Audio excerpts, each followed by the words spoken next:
Eto na. Huhusgahan na natin mga kaibigan.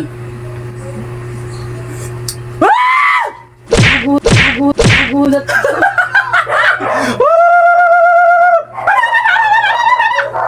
Ang sarap!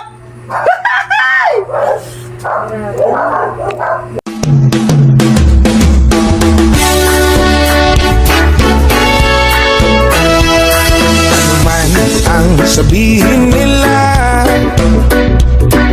ika'y patuloy kong mamahalin. Maging sino ka man, di na magbabago ang pag-ibig ko. Dahil namahal kita, walang makakapigil sa aking damdamin. Upang ikaw ay ibigin ko ng lubos, sasambahin lagi dahil mahal kita. Lahat ng bagay. So magandang araw, luto time tayo. Okay, nakakita lang natin to sa Facebook at gagayahin natin. Sobrang solid. Pagkaing natural, pure natural, walang halong chemical. Kumbaga, pagkain probinsya mga kaibigan ko. Kumuha tayo ng talbos ng kamote, okra. Then may luya tayo, patanggal ng lansa, bawang, kamatis, siling haba, green, sibuyas, sinigang mix, nor. Alright, kahit anong sinigang mix kasi wala kaming original, gabi na lang. Pero goods na yan. Sibakin muna natin to.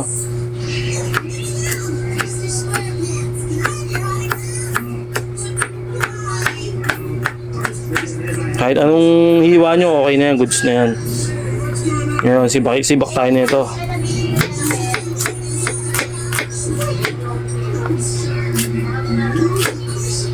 Okay.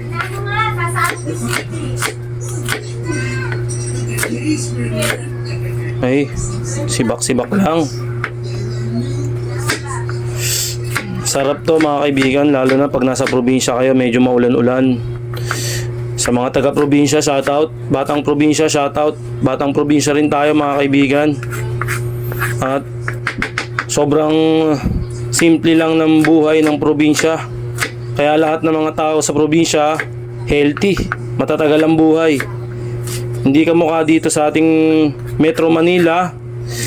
Common na ang mga pagkain may mga chemical na, may mga halo na. 'Di ba? Unhealthy na, hindi ka mukha sa probinsya. Doon lahat makakain mo talagang sobrang solid. Nga pala, itong luya ko, kahit hindi nyo na balatan yan, goods na yan. Malambot naman yung balat nyan. Yan. Ganyan lang gagawin nyo mga kaibigan. Mabalik tayo dun sa kwentuhan natin. Ayun nga, yung pagkain dito, ibang-iba yung sa pagkain sa probinsya. Ang laking pagkakaiba. Kaya yung mga katawan doon ng mga tao talagang sobrang healthy. Talagang grabe. Kung kukumpara mo rito, lahat kasi rito sa Metro Manila, andito lahat ng tukso, andito lahat ng mga bisyo. Nasa sayo na lang yan. Kumbaga, disiplina na lang ang kailangan para mapangalagaan mo yung kalusugan mo, di ba? Ganun naman talaga ang buhay. Kung matigas ang mukha mo, kung may pera kang pangratay sa ospital, di gawin mo lahat ng mga masasama, yung mga unhealthy, di ba? Ngayon medyo nagkakaedad ka na, pag naramdaman mo yung sipa ng ng sakit, tsaka mo marirealize lahat, di ba? Okay, sibak-sibak lang tayo. Yan, sinibak na natin. Gigisa natin to mga kaibigan. Maggigisa ka ng lahat yan. Para yung lansa nung okay. Init na tayo ng apoy. Okay, naglagay na tayo ng mantika. Yan, nilagay na natin yung mantika. Gigisa na tayo ng bawang sibuyas.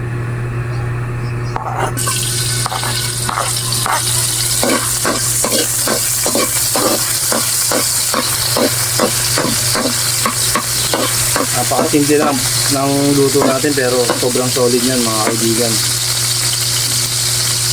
Ano nagsasabi sa inyo? Mapaparami talaga kain mo na ito. Sa mga healthy lover dyan, shoutout sa inyo. Alam ko, mas ma-appreciate nyo to. At sa mga nagbababoy naman dyan, yung mga mahilig sa baboy, try nyo kainin to kung talaga magugustuhan nyo. Kung hindi nyo magugustuhan, it's up to you. Amen?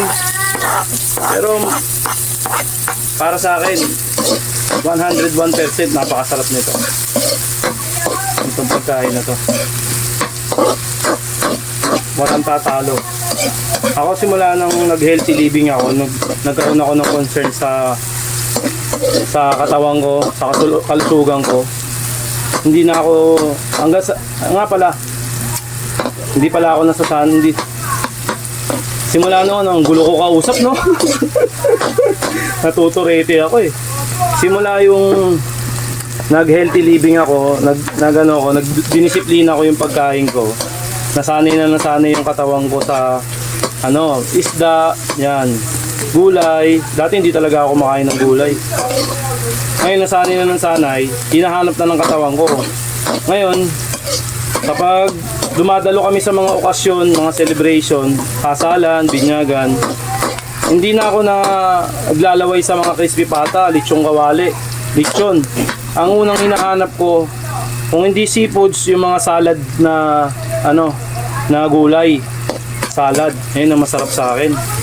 Isda, yan ang lagi kong hinahanap sa mga handaan. Unang hinahanap ko yan, yung mga broccoli, yung may mga mayonnaise na na gulay, yung may repolyo, carrot, magkakasama yan, tapos may konting mayonnaise. Ayun ang masarap dyan, solid. Yan, higisa ka lang nito mga kaibigan. Nagyaka konting patis. Mga isang lang, takip. Okay. Halo-halo.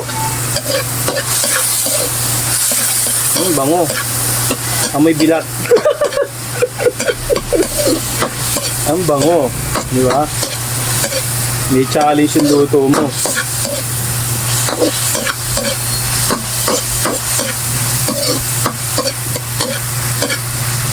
Ngayon, lagyan mo ng tubig.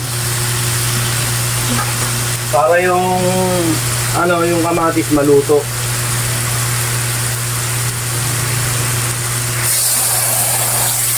Alright. Diba? Okay na yan, goods na yan. Yan, takpan natin. Hintayin lang natin maluto yung kamatis. So, tunaw na yung kamatis. Yun. Tunaw na yung kamatis. Lumabo naman yung camera natin. Lagyan natin yung sabaw ng Hokkaido. Ayun o. Sabaw niyan. Then, gawin natin ito. Sinigang mix.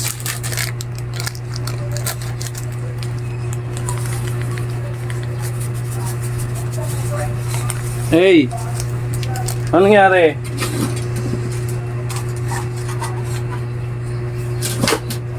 Konting rock sugar.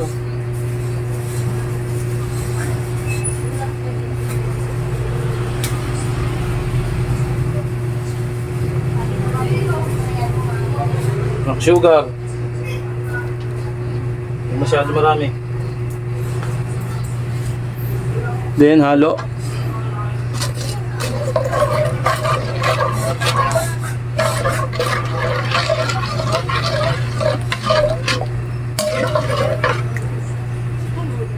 Then, lagay na natin itong gulay. Yung si kuya. Yung si kuya. Ano yan? Uy, kaya naman. Daon ng Ay, tignan si kuya. kamote. Talbos ng kamote.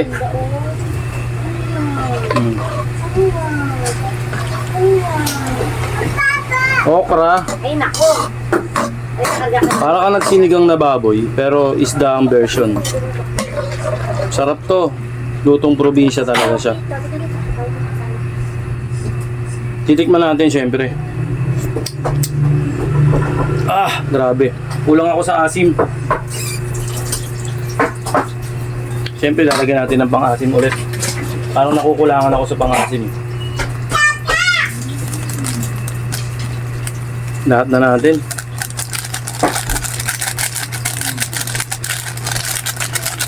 Babalansin na lang natin sa tubig. Kung masyadong sumobra yung asim niya.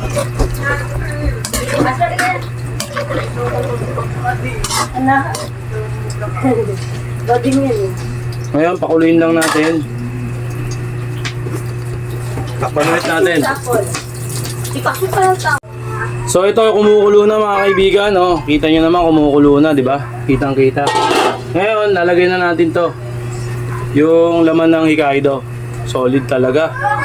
Ayun, oh. Solid yan mga kaibigan. Di ba? Tapos, lagay ka ng 2 siling haba. Goods na yan. Alright. Marami kang makakain nito. Sigurado, taob na naman ang kaldero nyo. Sobrang solid. Alright. Goods na goods. Titikman na natin yan at huhusgahan na natin. Eto na. Huhusgahan na natin mga kaibigan.